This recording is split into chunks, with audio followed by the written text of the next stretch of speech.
Artificial intelligence বা বর্তমান বিশ্বের এই মিস্টেরিয়াস এআই সম্পর্কে বিস্তারিত বলব। আসসালামু আলাইকুম ওয়া রাহমাতুল্লাহি ওয়া বারাকাতুহু। আজকে আমি আপনাদের সামনে এআই সম্পর্কিত কিছু কথা বলতে এসেছি।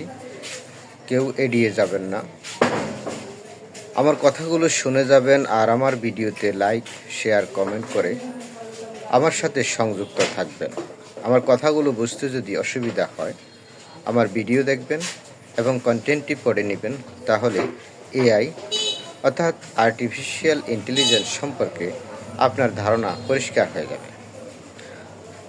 আপনার চিন্তাধারাকে আরও শক্তিশালী ও গ্রহণযোগ্য করতে আমি এবার কোরআন, হাদিস এবং বিজ্ঞানের তুলনামূলক সমন্বয়ে কন্টেন্টটি আমার ভিডিওর সাথে উপরে সাজিয়ে দিলাম। এটি যেমন যুক্তি নির্ভর, তেমনি আধ্যাত্মিকভাবেও মানুষকে ভাবতে বাধ্য করবে। প্রযুক্তির বিবর্তন ও মানুষের দায়বদ্ধতা, একটি তাত্ত্বিক বিশ্লেষণ।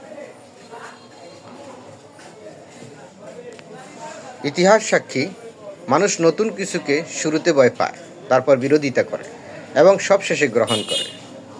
টেলিভিশন থেকে শুরু করে আজকের এআই, বিরোধিতার ধরন একই রয়ে গেছে। কিন্তু ইসলাম এবং বিজ্ঞান এ বিষয়ে কী বলে? সৃষ্টির স্বাধীনতা ও আল্লাহর হিকমত, ইসলামী দৃষ্টিভঙ্গি।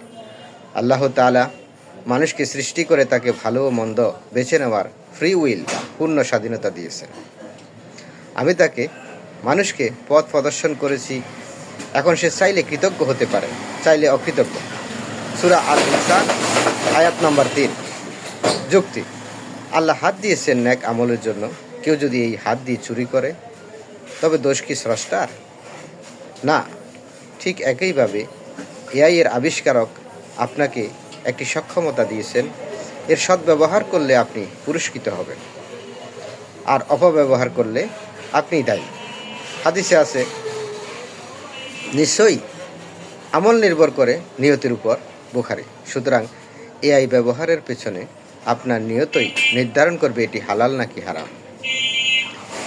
টেলিভিশন বনাম আধুনিক এআই তুলনামূলক ইতিহাস।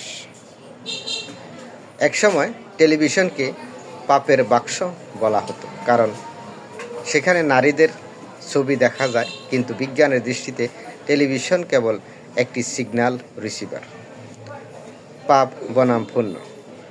আপনি যখন টিভিতে খবর বা শিক্ষামূলক কিছু দেখেন তখন সেটি জ্ঞান অর্জনের মাধ্যম, আর যখন অশ্লীলতা দেখেন তখন সেটি চোখের জিনা। মোবাইল ও ইন্টারনেট, আজকের অ্যান্ড্রয়েড ফোন একটি আধুনিক লাইব্রেরি। এখানে কোরআন আছে, আবার অশ্লীলতাও আছে।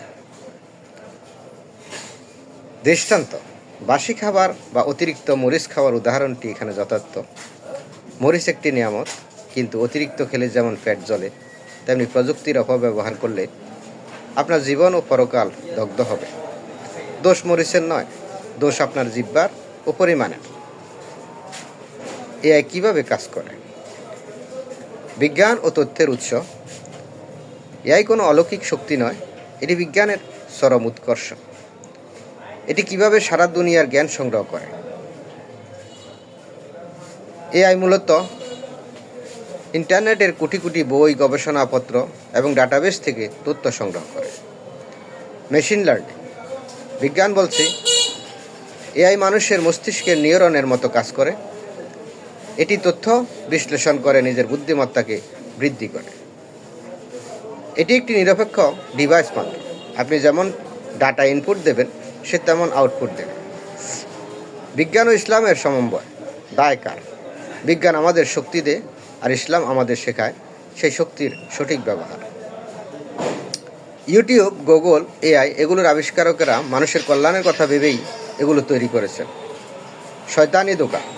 শয়তান মানুষকে আধুনিক প্রযুক্তির মাধ্যমে অশ্লীলতার দিকে ডাকে, কিন্তু আল্লাহ আমাদের বিবেক দিয়েছেন সেই ধোঁকা থেকে বাঁচার জন্য। সার কথা: টেলিভিশন বা এআই এর আবিষ্কারককে খারাপ মানুষ বলা অজ্ঞতা। যিনি আবিষ্কার করেছেন তিনি মানবজাতির সময় বাঁচাতে এবং জ্ঞানকে সহজলভ্য করতে কাজ করেছেন। আপনি যদি ছুরির উল্টো পিঠ দিয়ে হাত কাটেন তবে কামারকে দোষ দিয়ে লাভ নেই। আসুন কুসংস্কার মুক্ত হয়ে প্রযুক্তির বরকত গ্রহণ করি। এআইকে সঠিক পথে পরিচালনা করলে এটি আপনার জ্ঞান ও ইবাদতে সহায়ক হতে পারে। পৃথিবীটা একটা পরীক্ষার ক্ষেত্র, আর প্রযুক্তি সেই পরীক্ষারই একটা আধুনিক অংশ। ধন্যবাদ সবাইকে পজিটিভলি সব কিছু বোঝার জন্য, আর আমার সাথে সংযুক্ত থেকে আমার পেজে ফলো দিয়ে লাইক, কমেন্ট ও শেয়ার করে এবং আমার ইউটিউব চ্যানেলটিকে সাবস্ক্রাইব করে সাথে থাকার জন্য ধন্যবাদ সবাইকে। আসসালামু আলাইকুম ওয়া রাহমাতুল্লাহি ওয়া বারাকাতুহু।